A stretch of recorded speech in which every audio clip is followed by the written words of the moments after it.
and Kildare management will have to almost acknowledge, yeah, okay, fair enough, that's a fair enough reason. But at the moment, Kildare have said they completely adhere to health and safety criteria, as per agreement for the National League games, and has been the case in St Conleth's Park for some time. So other than that, other than the GAA pinpointing some health and safety reason that everybody can go, do you know what, it's a pity, but fair enough, you got to put people's safety first. Other than that, I don't see how they can not back down here. It will just be infamous if Kildare are at St Conleth's Park on Saturday and kicked out of the championship in a way that they don't want infamy. Hugh McKenna's pointed out on Twitter. Yeah, I saw this, yeah. That they could go legal after that point, should the game be, forfeited in Mayo's favour. We could end up with a GAA football championship that's stalled completely. There's also an issue whereby if Kildare don't give the GAA 48 hours notice of a forfeiture, they are then banned from all 2019 games. The club and intercounty? I don't know about club, but Kildare are banned. Now, I presume the GAA would not enforce that because there'd just be too much, Do you want outcry. to bet? Well, but I doubt Kildare are going to write to the GAA and give them 48 hours notice of forfeiture in this situation. So that would be another issue for them. Ewan McKenna tweeted that point. So elsewhere, Leitrim will face Monaghan for the first time in the championship. That game to be played at Park Sean McDermott, and Clare will travel to the Athletic Grounds, who knows, maybe to face Armagh. The first pair of last 16 ties will be set in stone at the World Cup this evening. As things stand, Portugal will top Group B as they lead Iran by a 1-0, and what a goal it was from Ricardo Quaresma with the outside of his right boot from the edge of the box just before half time. Spain being held to a 1-1 draw in Kazan 7 minutes into the second half in both of these games. Morocco took the lead through Khalid Boutaib with 14 minutes played. Isco equalised 5 minutes later. There'd been a string of yellow cards, all from Morocco, must be said, although Gerard Piqué is perhaps the man luckiest to still be on the pitch. Uruguay finished top of Group A without conceding a goal thanks to their 3-0 win over Russia this afternoon. Russia's second in that group after suffering their heaviest ever World Cup defeat. Mo Salah found the net for Egypt. They lost 2-1 to Saudi Arabia in Volgograd. That win was the Saudis' first at a World Cup finals since 1994. And both Granit Xhaka and Xherdan Shaqiri will avoid punishment from FIFA following their goal celebrations against Serbia. They're not going to face playing bans, but they have been fined. They made that double-headed eagle hand gesture in reference to the Albanian flag after each scored against Serbia the other night. Both Swiss players of Kosovar Albanian descent. Ronaldo's just had a penalty saved. Still Portugal 1-0 up. That was his chance to go level with Harry Kane for the Golden Boot. At the moment it's Kane 5, Ronaldo and Lukaku 4. Subplot upon subplot upon subplot. So Kevin Kilban, we're going to kick-start the football show early this evening. Initially we were going to do Kev at 7:30 and then the Mayo Kildare. It's Storm kicked off, so a good Storm. We'll talk to... Bless Kildare for breathing some life into the football championship though. Good old Let's be honest. Controversy. Yeah. You know, can you imagine how much support they'll get now? Will people still turn up to St Conleth's Park to watch them tog out at 7? Absolutely. That's a moment of history if that happens. Yeah. It's like the 800 Scotland fans that went over to Tallinn to see them not play. Do they know in advance? They knew it was coming, yeah. Estonia had made it quite clear that the floodlights, they wanted an evening game. UEFA, I think at the time, said the floodlights weren't up to it. The game went ahead with Scotland only. They kicked off, celebrated John Collins with his arms in the air, and they walked off with 3 points in their back pocket after doing shag all. Okay. So, football show with Kev Kilban, Tim Vickery and Martin Lipton is on the way. First, though, it's rugby. Monday Night Rugby on Off the Ball. So then, 20 points to 16 in Sydney on Saturday. It's a first series win since 1979 for Ireland in Australia. A first ever 3-test series win. This Irish team is pretty much ticking every conceivable box just now, and all with a World Cup coming into sharp focus. We have Eddie O'Sullivan with us and Matt Williams with us. So Matt, Joe Schmidt in his post-match interview talked about heart and character as the predominant reasons for the win, which can sometimes feel like very flimsy, old school terms of analysis, but I guess at some point here maybe it just does come into play. At the end of a long season on a 3-match tour in the last 10 minutes, for sure. And when you've been around some of the big teams and on tough moments, that's what gets you through those tough moments. And I thought in particular in that test, great barometer of character and effort and encourages your defensive system and how you tackle. And I thought that's the best defensive display I've seen from an Irish team in some time. they've leaked some tries pretty much all season, even though they've won. I mean, averaging, I think it was 3.5 tries at one stage there. They let in 3 tries against Italy, but their defence has been really superb in the last 2 tests. But in particular, when Australia were really coming at them, they were great. And character is part of that. They didn't play particularly well. Neither team did, but they certainly did display character. And I don't think that's taken anything away from Joe's comments at all. Yeah, Eddie, it wasn't a classic. It was kind of stop-start, and the referee was involved a lot. And quite understandably, maybe it had the feel of a final at times. Had that kind of tetchy, tense feel. Yeah, it was. I actually thought it was a great game. I enjoyed it because, because of the intensity, it wasn't going to be that free-flowing, and it was all on the line kind of a performance. So I really enjoyed it. I thought it was a great performance. I have to say, agree with Matt there, I think it was Ireland's best defensive performance for a long, long time.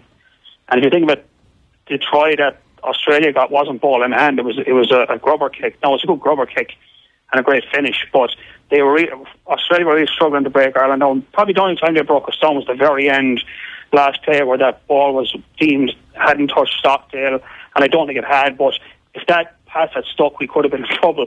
But I thought over the 80 minutes, it's been our best defensive performance. I thought we deserved to sneak it. I thought Australia as well brought a lot to it. And particularly in the second half, Australia would start, but Ireland dominated the first half, but then Australia dominated the second, and it was a great test game. I must say it was really, really enjoyable to watch, and I do think Ireland deserved to nick it. And I know Michael Cheika was a bit peeved with the referee a few times, and he was a bit inconsistent at times. I just think some of the French referees struggle on those big occasions to be concise and to be, consistent. But look, on a balance, it was a great victory, and deservedly so. And Eddie, on the defensive point, seeing as you both mention it, we had some concerns when we saw that Gary Ringrose wasn't going to be fit in the defensive department. Why was it so good? Any particular reason? Yeah, I think what struck me as the key, and this is often Ireland's Achilles heel defensively, and when we've got caught out wide, as we've got caught a lot of times in the last couple of years, our numbering off on the short side's been dreadful. Like, we've at times had 4 or 5 defenders on the short side, and the attack have only had 3 attackers. And if that happens, you're going to get skinned out wide. And teams have gone after us on the basis of that, and successfully so. What I was watching the game on Saturday, I really thought there was a lot more awareness of our numbers on the short side. We weren't wasting defenders on the short side. We were getting the wrap around, and then we're getting the space, and was pretty good. So if you get that short side number off right, and you get your spacing good in the middle of the field, then you're in position to defend. But if you're not, if you don't number off well the short side, you're skinny in the middle of the field, then the holes start to appear, and the spacing gets warped because guys get panicky and they push early or they don't push, So all the problems. So I thought just that point alone, how well we numbered off the short side was probably the difference in getting our line set and getting off it so well. So that was the thing that jumped out at me.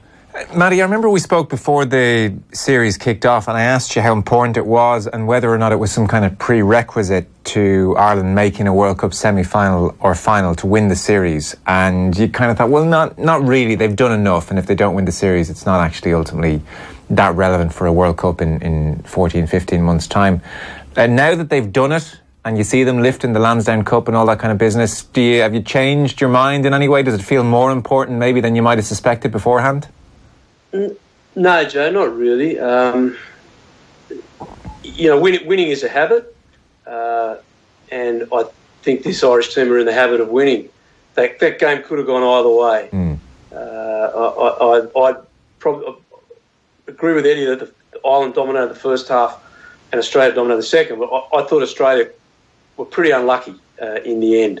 Some really tough calls against them, and that's the way of the world. But it was a very close run thing. If Ireland had lost, would it matter? No, because for me going on that tour, what did you want? You wanted blood guys. You want to give some other guys a go. We've got a lot of depth in the front row now. They've blooded their hookers. It was very sad for Cronin. I thought that would have been a perfect end for him to get a run. But now we know so much more about other hookers that may be called on. Is Rory Best going to make that next test? Jack McGrath stood up and came through. John Ryan got his chance. I thought Devon Toner was absolutely outstanding on tour. That guy is just getting better with age. We now Also in the centres, Bundyaki played really, really well. We know we've got some depth on the wing with Conway. What do we do at fullback? Lama, he's still a kid. He's got a bit more time. In every position except the halves, I think that says, on that assessment, the tour is a great success. Forget the scores. Okay. Because for me, who cares? In 18 months' time at the World Cup, who cares about this game? There's a quarter-final at the World Cup. Who cares? Who cares if you won by a point or lost by a point? It's going to be totally irrelevant. And I come back again. When New Zealand had to win the World Cup in New Zealand, both Dan Carter and Cruden. Croonen were injured. Yeah. So their number one and number two out half were injured. On all those tours that New Zealand did, they rested Carter, they blooded guys, they brought a young bloke in. And you saw on the weekend New Zealand doing the same thing. The Braden Barrett's injured, they got McKenzie on the field, they take him off and they bring on Richie Mo'unga. So they've got their number 3 and 4 out half playing at the moment at international level. And that's what you've got to do in these series, because they are important. Of course they're important, it's a great thing. But ultimately, the big trophies are your Six Nations trophies and your World Cup.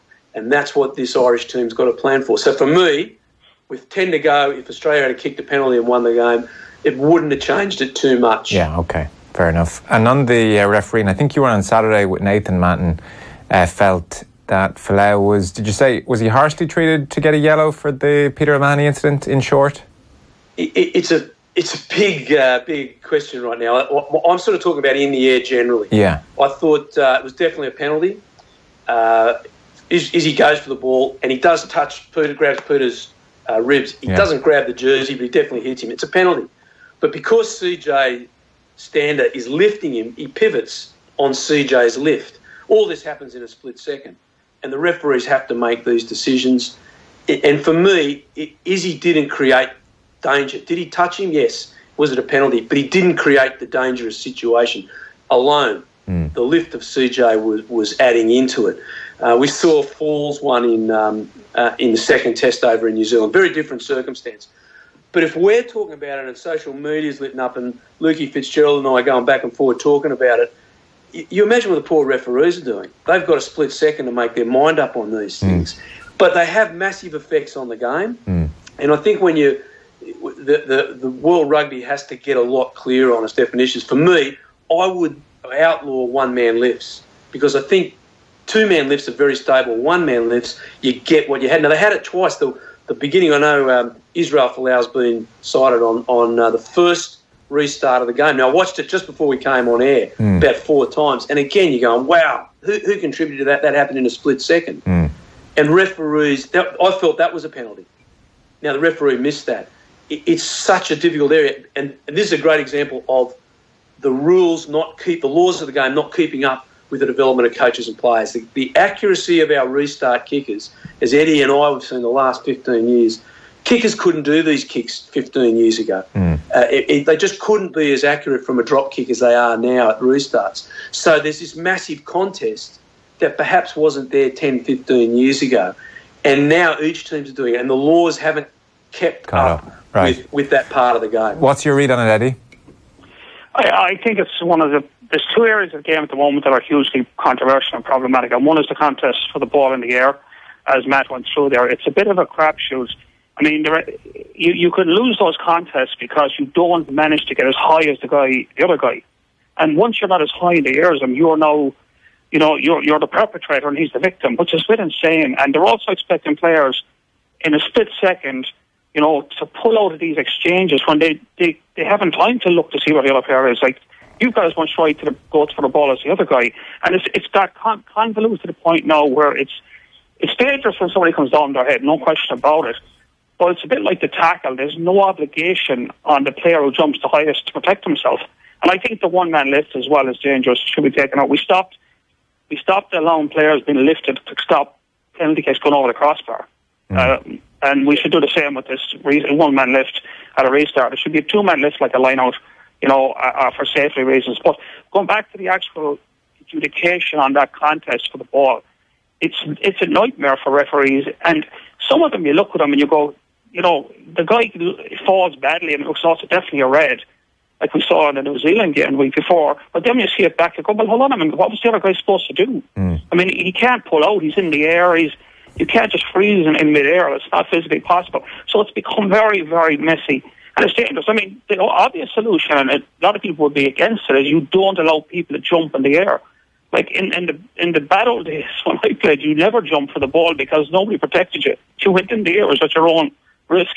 But if you keep players on the ground, this contest in the air, no, you lose a little bit of spectacular skill. Like you see Falawa going into the air there and contesting how players been lifted. It's pretty spectacular.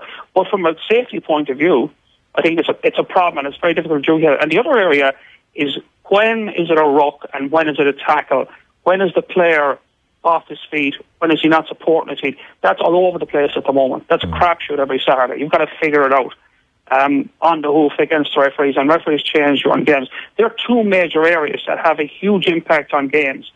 And a referee called a penalty on Saturday on lap 2.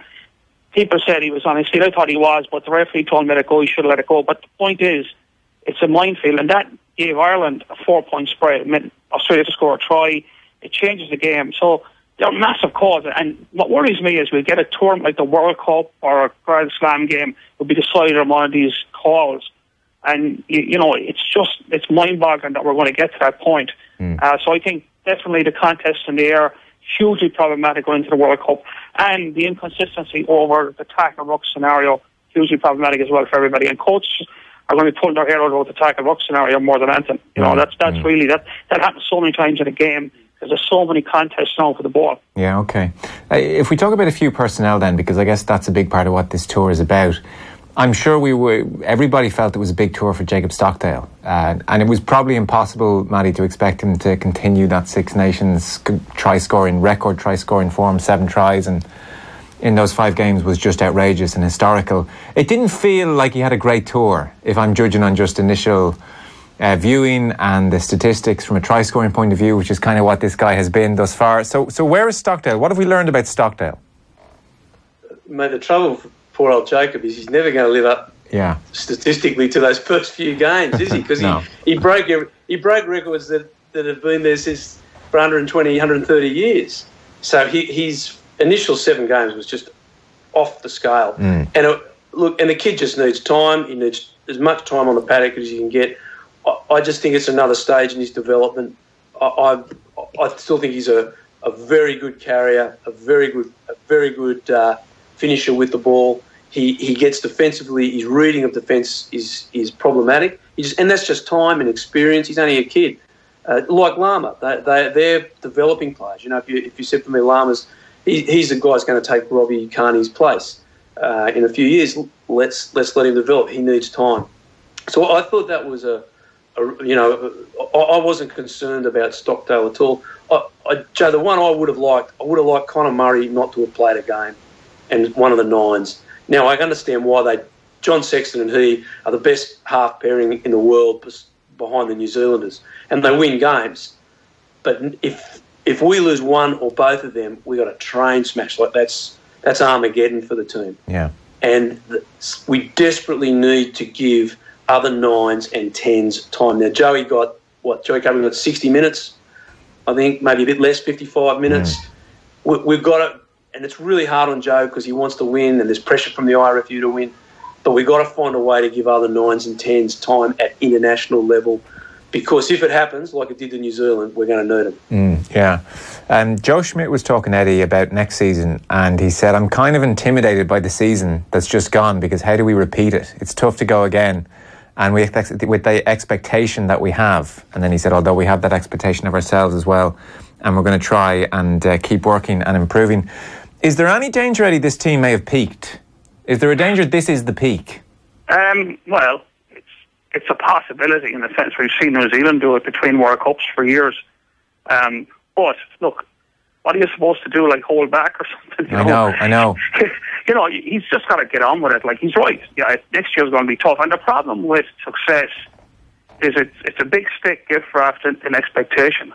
And we're all know, like Ireland are 2 in the world now, and rightly so. There's no doubt about it. It wasn't an accident. We're well in there, And so expectation, the public now, as we should kick on.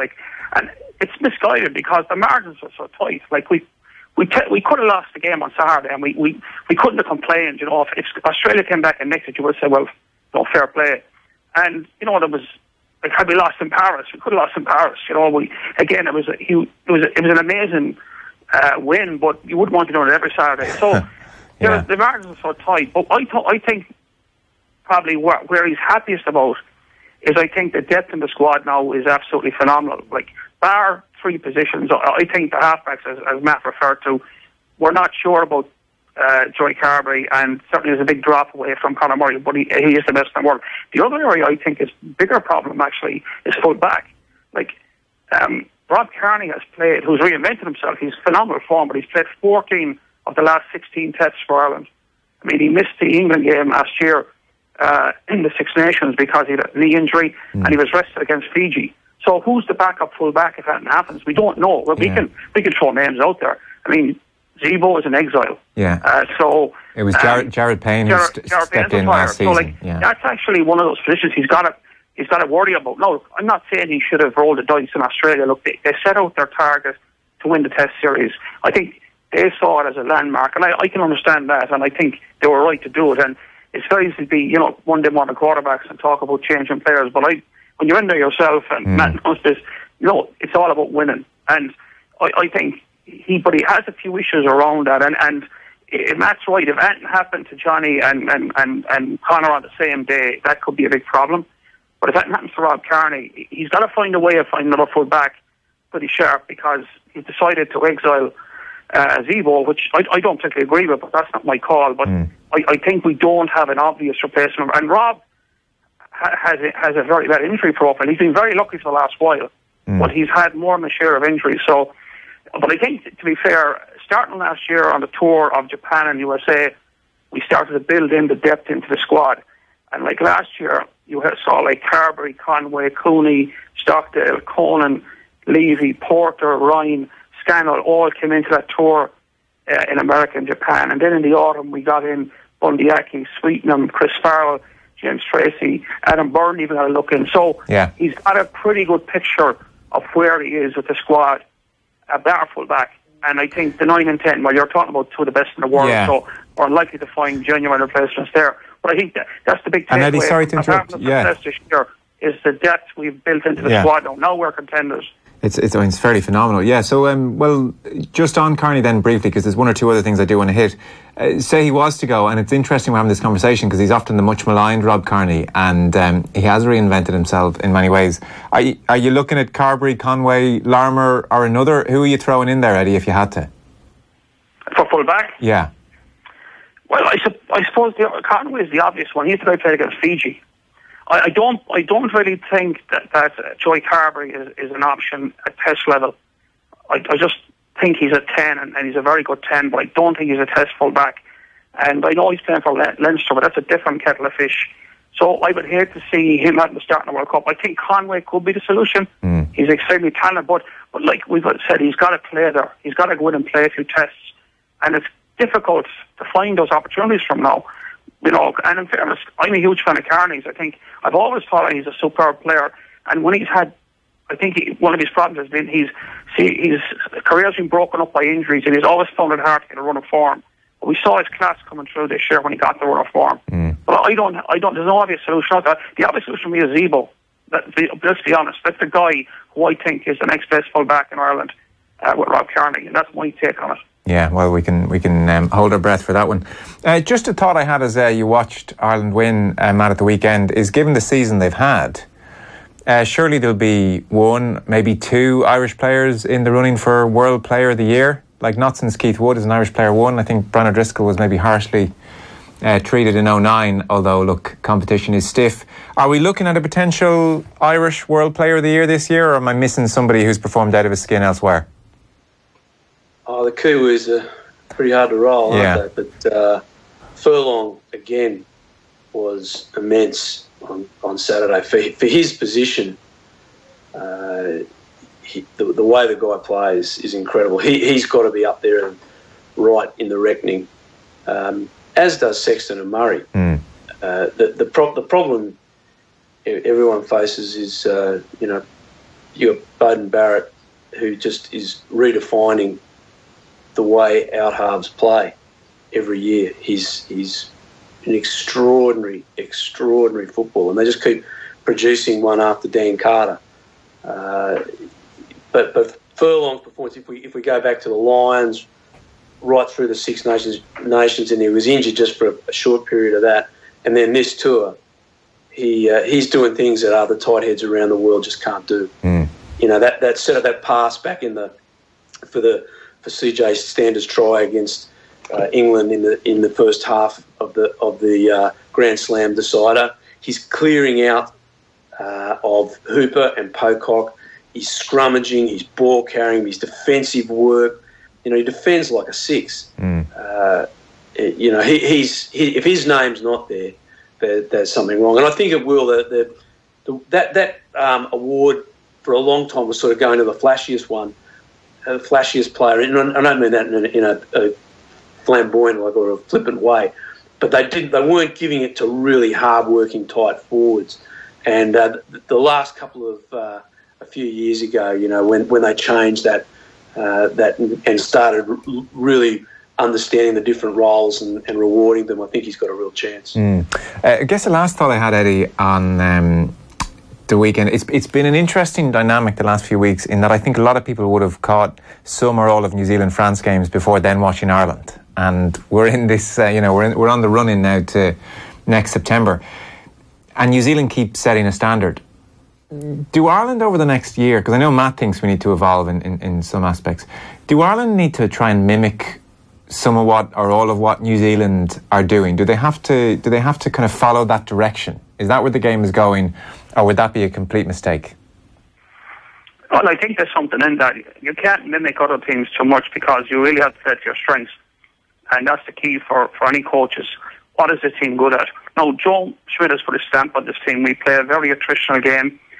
We don't take too many risks. We have occasional starter players might not work, but we've generally made a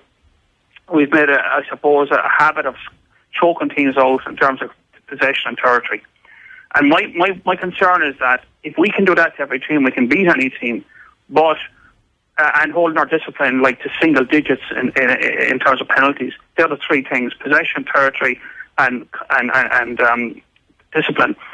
But if we meet teams like up the chain, like let's say New Zealand, obviously, even Australia, as we know, South Africa possibly, and even maybe England or Wales, who can attack. If those teams hit 50% territory against us and 50% possession, we are vulnerable. I think that's a problem. So we may maybe, you know, I'm not going to one swallow doesn't make a summer. If we can keep our defensive system ticking over like it was last Saturday, that's a big plus for us. It hasn't been. It's been very erratic.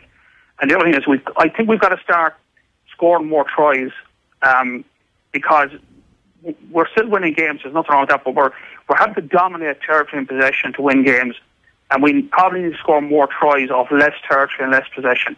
And that's a challenge. Other teams are capable of doing it. We seem to have to need to dominate in those two precincts to be sure of closing out a game. And that could be a challenge. When you get into the top echelons of the game, when teams are peaking for a World Cup, you need to be able to, convert your possession and territory into scores. And we're slow to do that.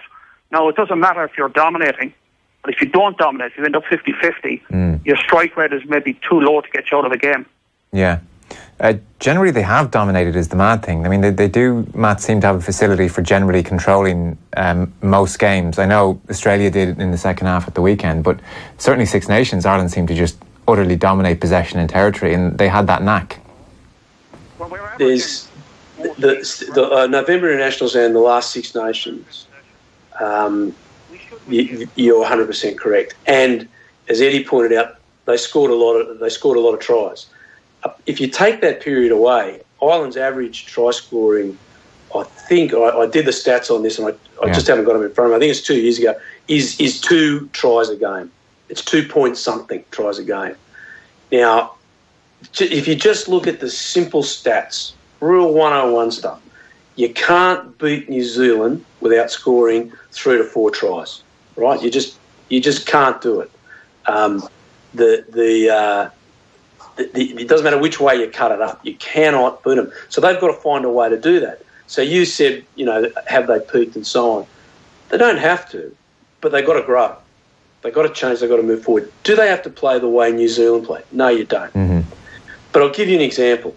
Australia played some really smart tactics against Ireland. And the simplest one was don't kick the ball out. Because Ireland want to get their attack going from set play. Yeah. And their line out is brilliant. So don't kick it out. So Curtly Beale, every clearing kick landed in play. Make them counter-attack because Ireland don't want to counter-attack. And it was highly successful. And that reduced Ireland again on this tour to not being able to score a lot of tries. Now, if Australia figure it out, I can guarantee everyone else in the Six Nations is going to do it as well. Okay, let's not kick to them. Let's not kick it, give them line-outs, unless we get a penalty, kick it out, because then it's our line-out. But if they're ball, don't kick it out. Go straight back down the field and run because they've got a limited attack. Now, if teams start doing that to you and they start getting their defence right and you start getting in a bit of trouble and you haven't evolved, that's when you are in trouble. And that's the game. Yeah. If we just look at England had this great run of wins. They were getting arrogant. They were talking it all up. Mate, the game has a way to come in of levelling out. Teams don't win these number of games for a reason, because other teams catch up and move and it's dynamic. The only team that's changed that in the last 2 World Cup cycles is New Zealand, and they shouldn't have won their first World Cup. So it's a very difficult thing to do. But evolving their attack, yes, they must. Yeah. If they don't, mate, it will know. And at the top level, if you stand still, you're going backwards. I guess to wrap up, Eddie, I mean, these are first world problems we're discussing. It's an incredible time for Irish rugby. Like 1979, the last Test series win, absolutely legitimate world number 2s. New Zealand probably are the only team that Ireland would have any worries about going up against. I don't know. Did you ever see this day coming realistically, where Ireland would be in this kind of position? Well, I think a lot of moving parts have kind of come together. Like, let's look at how we suddenly have this great depth in the squad, and it's not an accident. And to be fair to Joe Schmidt, he has gone down the depth chart and the food chain and pulling guys up into position, sometimes through injury, but sometimes to just seeing what guys are made of.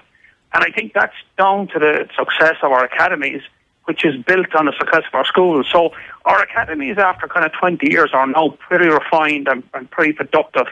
And we're delivering guys. Probably thing that struck me this year is I was working on the under-20 internationals in the Six Nations. And I coached under-20s myself many, many years ago. And when you get the under-20 squad together, they look like a bunch of schoolboys who had just kind of got a bit taller, I watched us under-20s this year, and they look like professional athletes. They all look like they could just walk from under-20s into professional rugby. And look at James Ryan, Jordan Larimer, who were playing under-20 under-20 Six Nations 2 years ago. Larimer missed the World Cup, but these are guys who are 21 and they don't look out of place. They're not skinny schoolboys. So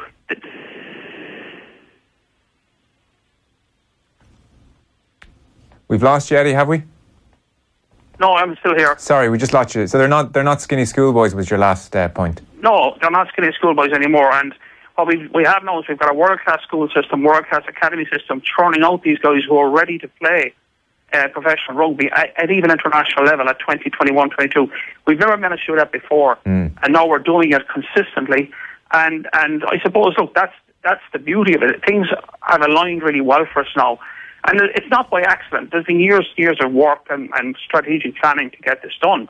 The academy system is in place for 20 years now, but look, it's all coming together at the right time, and it's very exciting times. And I think now, our goal is to get to a World Cup semi-final. It has been for a number of World Cups, and we failed to do it for various reasons. But I think this time, semi-finals are definitely on, given our ranking, given our squad.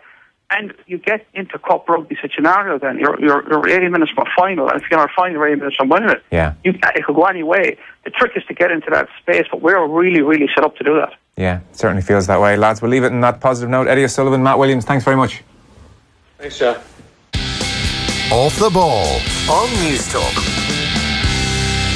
Moncrief is on the road again. Next up, the Open Gate Brewery at St James's Gate, Dublin. We'll be broadcasting live from Guinness's latest beer experience in the Liberties, where you can learn about beer, explore new flavours, or get together with mates in a creative space. Join us on Tuesday the 26th of June for the Tuesday edition of the Moncrief Show and experience the Open Gate Brewery firsthand. If you want to come along on the day, just text OPEN plus your name to 53106. That will cost you 30 cents. Tickets are free but limited, over 18s only. Moncrief. Sponsored by Avantcard. Weekdays from 2 p.m. on News Talk. In Athlone, you're at the heart of summer fun. Climb Ireland's most fortified castle, cycle Ireland's newest greenway, celebrate with a pint in Ireland's oldest pub, and still, you've barely scratched the surface. I'm Viking Mike, and for great summer days and nights in Athlone's Lakelands, you're at the heart of it. For all there is to see and do, visit athlone.ie. If you had 48 hours with a Mini, what would you get up to? Do you follow your head or your heart? Why not both? Turn a different corner. Find a new path. Take off on a mini adventure. Bring the whole family. And pick up a few friends along the way. Whatever challenge your lifestyle throws up, there's a Mini in the 182 range to match. Meet your match. Book your 48-hour test drive on mini.ie and find exceptional offers across the entire range. I hear you some wiring needs a fixing, ma'am. The name's Buzz, on account of my work. No chance.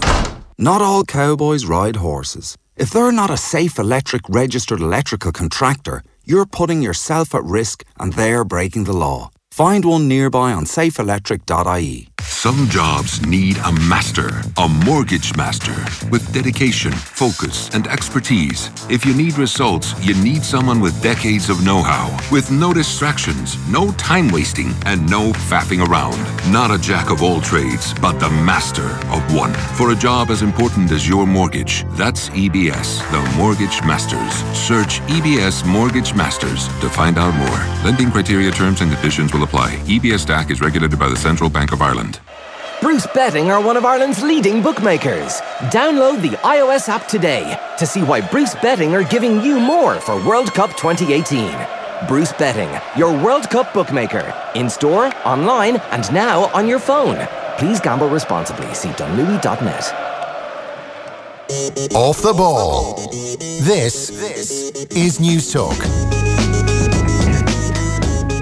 Welcome back, everyone. So, Spain are 2-1 down to Morocco, 89th minute, and it was a brilliant, fantastic header from Youssef En-Nesyri in the 81st minute. He towered above Sergio Ramos from a corner. Fantastic header, powerful, into the top right corner. Morocco go crazy. They're still going home as things stand, but they will be beating Spain 2-1, certainly on the verge of it. Portugal are still 1-0 up against Iran in the 87th minute. Ronaldo's missed a penalty in that game. Quaresma with the goal for them. So again, as things stand with about 2-3 minutes to go in each game, Uruguay have topped Group A, Russia second, Portugal have topped Group B, Spain second, meaning Uruguay will play Spain and the Russians will take on Portugal. That is how things stand between Group A and Group B at the moment. We'll take a short break, back with Kev Kilban and a few other bits and pieces. Off the ball on News Talk. Great news. We've just won that new contract we've been waiting to hear about. Means we'll need to hire new staff. Yeah, and we'll need to purchase new vehicles. Purchase? Why? When they can all drive a Europe car. Whatever you need to drive, from vans to cars, Europe Car can provide the vehicles you want with no capital expenditure, no contract, no ties, and on the road tomorrow. Europe Car, moving your way. From our nation home to our island homes, from state homes to grow your own homes, from a lack of homes to our digital home, from fictional homes to homes that inspire. 18 talks on the subject of home, with 43 speakers that include activists, architects, reporters, artists, academics, poets, writers and a statesman. First Thought Talks at Galway International Arts Festival, July 16th to 29th. See giaf.ie for full details. Supported by the Arts Council, Fáilte Ireland, Ulster Bank, NUI Galway and Galway City Council. Proudly supported by News Talk. Don't stress out over your insurance. At Chill Insurance, we search leading insurers to find you the right policy at the best price. Chill Insurance. We'll take it from here. Chill Insurance Limited, trading as Chill Insurance, is regulated by the Central Bank of Ireland. You thought you'd found the best electricity deal, but you hadn't. Because our price check proves that only Electric Ireland customers get the best value year after year. So, if you're not already with Electric Ireland, switch now at electricireland.ie. Saying we'll save you money is smart. Proving it is smarter. Electric Ireland, that's smarter living. Conditions apply. Direct debit online billing. Residential customers only. See comparison at electricireland.ie/price check. Based on rates at May 23rd, 2018. I needed this van in a hurry. Europcar did the business. Europcar can provide vehicles with no capital expenditure, no contract, no ties, and on the road tomorrow. Europcar, moving your way. Off the ball. This is News Talk. Welcome back. Just into added time, still Spain trailing Morocco by 2-1, and Portugal 1-0 up in their game, which means Portugal will top Group B. Spain will finish second. Spain will play Uruguay, and Portugal will be up against Russia. They're just going to VAR at the moment on a potential Spanish goal. May or may not have been offside. I will let you know on that in just a second. Who knows how long VAR will take. We have a brilliant prize for you, and I promise you it is a great prize, especially if you're a golfer. So, on Off the Ball this week, we're getting ready for the Dubai Duty Free Irish Open. The event hosted by the Rory Foundation will be played at the stunning Ballyliffin Golf Club on the Inishowen Peninsula from the 5th to the 8th of July. And here's the sweet part. Dubai Duty Free are offering 2 places in the Pro-Am on one of their teams for 2 Off the Ball listeners to win. So your team's going to be led by a professional golfer who's obviously taken part in the Irish Open, together with, and don't let this put you off, me. So I'll be there as well. And I'll be playing the brilliant course at Ballyliffin. The prize includes accommodation the night before at the nearby Strand Hotel in Ballyliffin. Again, all courtesy of Dubai Duty Free, who will also provide corporate hospitality overlooking the 18th green with lunch on the day of the Dubai Duty Free Irish Open Pro-Am. So, tonight we're giving away a pair of tickets to the Irish Open, and you'll be in the running to win that spot in the Pro-Am. I played in one of these things before, back in 2013 at Carton House with Peter Uline. It's still my favourite ever day of golf. These things are just amazing, great fun. So if you're a golfer, then this is the competition for you to enter and to begin with a chance of winning. Just identify the golfer involved in this iconic golfing moment. Oh my goodness. Oh, wow! In your life have you seen anything like that? There you go. So, which golfer was that? Who are they talking about? Text your name and answer to 53106 for 30 cents, and we'll announce the winner later on. And again, that's to be aim with a chance to be in the Irish Open Pro-Am on the Wednesday before it all gets underway at Ballyliffin, and you'll win. If you win the season, you get a pair of tickets to the Irish Open as well. So it's a brilliant prize for golfers out there, really, really good. So, well, I guess you'll be stuck with me. I promise I won't talk to you for 5 hours if you so wish. That Spanish goal has been given. So it's Spain 2, Morocco 2, 94 minutes on the clock. And we're hearing from the other game, Iran have scored a penalty. So it's 1-1 between Portugal and Iran, and it's now 2-2 between Spain and Morocco. So lads outside, tell me what that means, and I'll tell the listeners what it means as well, and between us we'll make sense of this.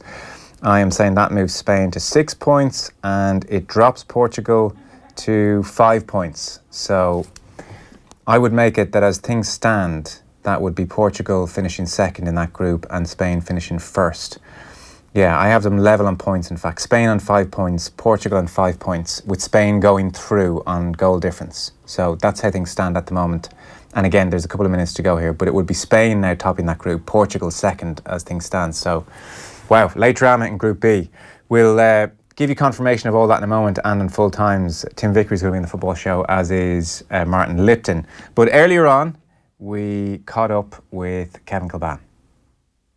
So the 2018 FIFA World Cup, ladies and gentlemen, will be organized in Russia.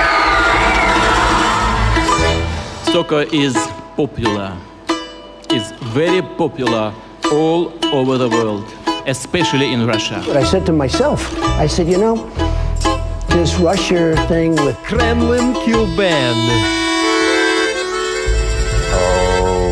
Come on in, big guy. How are you, Joseph? How are you keeping? Very well. How are you? Oh, all's good. All's good. Surviving. All's well. It's what day are we on now? We've passed the halfway stage. That's all I do know. Is it 36 games now or 34 games, whatever it is? So we're well on the way now to the second half of the tournament. We're having a heat wave, Kev, over here. 32 degrees tomorrow, potentially 33 in places. We're having a heat wave. It's going to last until next week.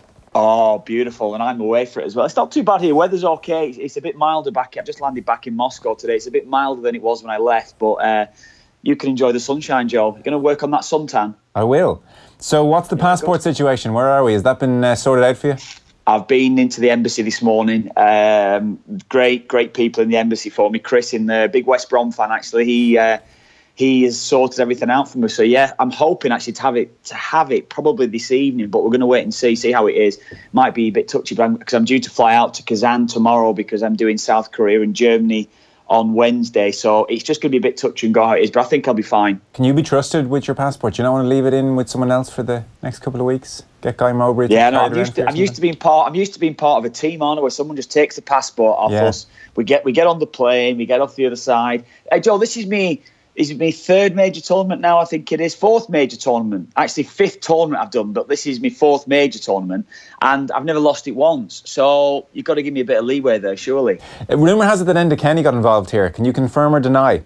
I can't confirm or deny that, Joe. The Mayo Mafia. The Mayo Mafia runs deep. Joe, that's private, Joe. You know, I'd never discuss that sort of thing. You know that. Oh, sorry. So the stuff you put in the WhatsApp group is not to be discussed on air. Is that what we're saying? You're such a gobshite. Okay, I'm getting it now. Hey, Kev. So we're going to have Martin Lipton on later on because he has told us for years now they're a quarterfinal team, and just deal with it and just accept it. But I don't know. Stephen Hunt yesterday in the Sunday Independent tips England to win the World Cup. And if you want, you can genuflect before Harry Kane and worship at the altar, Kev, because England, Kev, are going all the way. Yeah, I know. It sounds great, doesn't it? Honestly, that's all of it. Hunty's saying that. He tipped them before the World Cup. He tipped them before the World Cup, and then in his piece yesterday, he said, having seen everybody, all the big guns, and this was before their 6-1 win yesterday. Yeah, can I just... Well, they played Panama and Tunisia, Joe. Yeah. Panama and Tunisia. Germany were beaten by Mexico. Mexico are a very, very good side, good footballing side. Spain, Portugal. Spain played unbelievable against a good Portugal side. So France as well. France, you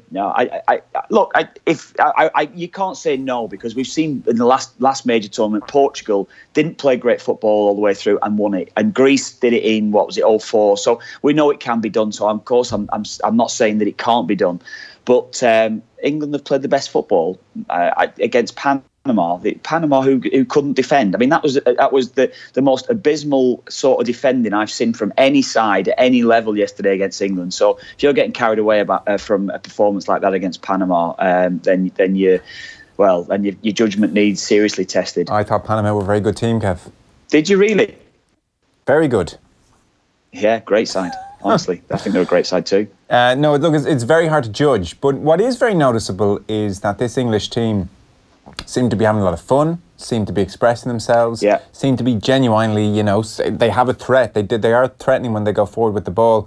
Like we've seen even the golden generation, quote unquote, at major tournaments, labour against lesser sides, maybe scrape a 1-0 win, Beckham puts in a cross and they nick a header with Peter Crouch and it's last gasp stuff. And I appreciate that happened against Tunisia, but it's a long time since we've seen an English side put goals away with such ease. Yeah. No, you can't deny that. And no matter what it is, you're playing international football. The Panama have qualified in their own right. I'm talking about them on that day, the way that Panama defended. So Panama, it was abysmal what they were doing on set pieces and everything. So it was totally unprofessional, I felt. But you're right in saying that. I think you've got to give them credit for how they went about it. And the one thing that you touched on there, and I think that's that I wouldn't have seen it from an English side for such a long time now, is the fact is that there is genuine joy. When they scored that first goal against Tunisia, it wasn't that feeling of relief. Yeah. It was joy. It was joyous. And that's what I felt with the goals that they were scoring against Panama as well. So, yeah, that is the thing. It does seem like there's a bit of togetherness there, and there's a bit of a decent team spirit within that camp, yeah. Yeah, maybe they